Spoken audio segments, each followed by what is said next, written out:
aí. Mas isso é gostoso, é comunhão. Que nós possamos sempre estar em comunhão, que a gente possa sempre amar uns aos outros, porque o mundo, irmãos, ele já não existe mais amor entre nós, já não sente a dor um do outro, a alegria um do outro, mas que nós possamos, independente da circunstância, estarmos juntos, estejamos amando uns aos outros, né? Na simplicidade, mas é na simplicidade que agrada a Deus, né? Eu falei para minha mãe chegou em Minas, né? Minha mãe está cansada, né? Porque ela, velho, dorme, né? Velho, tem mania de dormir, tá? E ela, esses dias,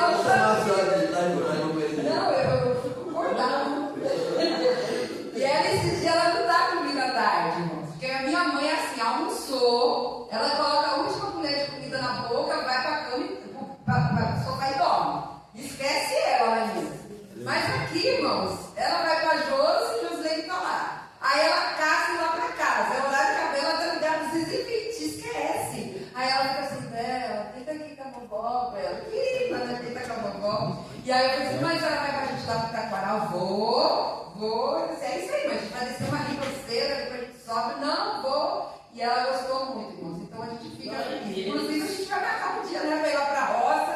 Os alteiros devem fazer também uma festa lá para adorar o nome santo do Senhor. Amém. Vamos ler aqui em 2 Reis, irmãos, capítulo 18. Louvado seja o nome santo do Senhor. Eu vou usar também a pastora Melita muito, para pregar muito na sexta-feira lá no Michel. Ela vai levar muito cedo. Glória a Deus. Aleluia. Irmãos, esse capítulo tem falado muito comigo nesse último mês.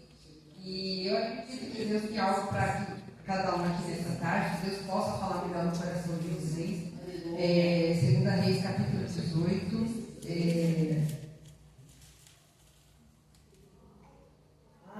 Glória a Deus. Glória, Espírito Santo, aleluia, Jesus. Glória a Deus. Aleluia. Não é capítulo 18, desculpe. É 20, verso 12.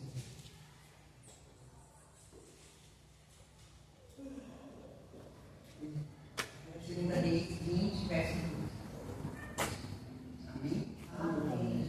Naquele tempo virou Berodaque Baladã, filho de Baladã, rei da Babilônia, cartas e um presente a Ezequias, porque ouvira que Ezequias tinha estado doente.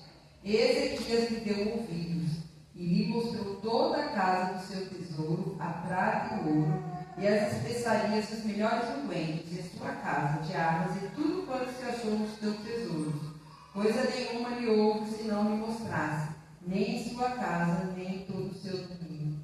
Eu e o Eudes, a gente está fazendo a leitura da palavra, né, todo dia pela manhã, e a gente passou pelo livro de Reis, e a gente passou, e eu continuei com ele na minha mente, e eu comecei a observar, se a gente for lendo na segunda Reis, depois da morte de Salomão, todos os reis que vinham, alguns não seguiam mais a Deus, mas alguns seguiam, mas não, só que não derrubava os altos, né, os altares. Aquilo veio falando comigo. Mas quando a gente chega na história de Ezequias, ele foi um homem, um rei, que ele serviu a Deus conforme vinha, né, os mandamentos de Davi. Ele derrubou os altares e ele também derrubou os altos. Até então ele começou bem, confiando em Deus. Porém, o tempo foi passando e ele acabou se esquecendo um pouco, podemos dizer assim, né, da obediência ao Senhor.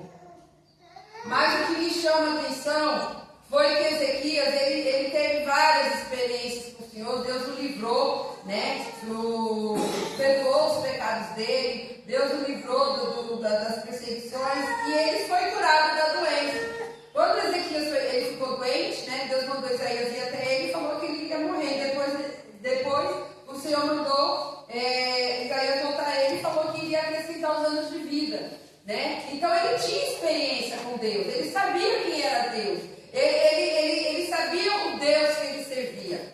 Mas Ezequias, depois de toda essa experiência, ele abriu uma brecha muito grande, que é aqui que eu quero focar, meus irmãos. Brecha essa que talvez eu e você temos aberto em nossas vidas. Muitas vezes a gente passa experiência com o Senhor tem trabalhado dentro de nós,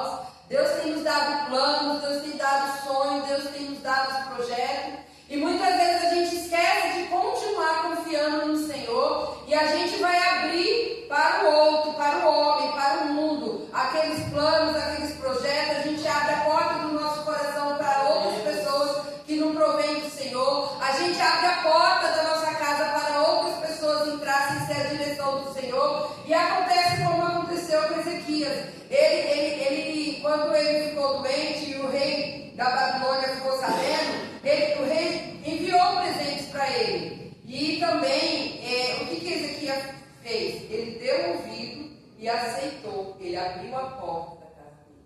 Será que hoje eu e você temos dado ouvido, temos aceitado as ofertas que o mundo tem nos dado? Será que nós temos aceitado os conselhos que não provêm do Senhor? Será que nós temos dado ouvidos a outros, senão ao que Deus tem colocado na nossa direção? E muitas vezes a gente faz isso, irmãos, e é aí que a gente perde a nossa bênção. Muitas vezes o Senhor fala assim: você está prestes para receber a bênção que eu tenho reservado para ti, porém você abriu a porta do seu coração, você abriu a porta da sua casa, você permitiu que outras pessoas te dessem um conselho, e o Senhor, Ele tem o melhor para nós, e nós não tivemos paciência, e a gente não tivemos temor em esperar no Senhor. E quando Ezequias faz isso, além de ele receber todos os presentes, ele abriu a sua casa, mostrou todos os seus tesouros, mostrou tudo quanto tinha lá de armas. Para quê, irmãos? Mostrou para o seu inimigo quando poderia ser atacado.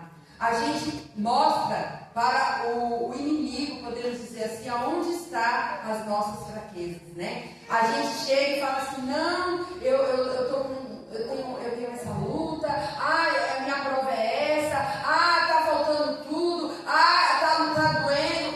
E o Senhor fala assim: não, entra no seu quarto, fecha a porta e fala comigo, entregue para mim, converse comigo, confia em mim. Irmãos, que nós tenhamos mais sabedoria, que nós venhamos mais confiar no Senhor, que nós não venhamos fazer como Ezequias, que teve experiência com o Senhor, que teve a cura da sua doença, que teve seus anos de vida acrescentados, porém ao terminar a sua vida ele não terminou como ele começou. Que nós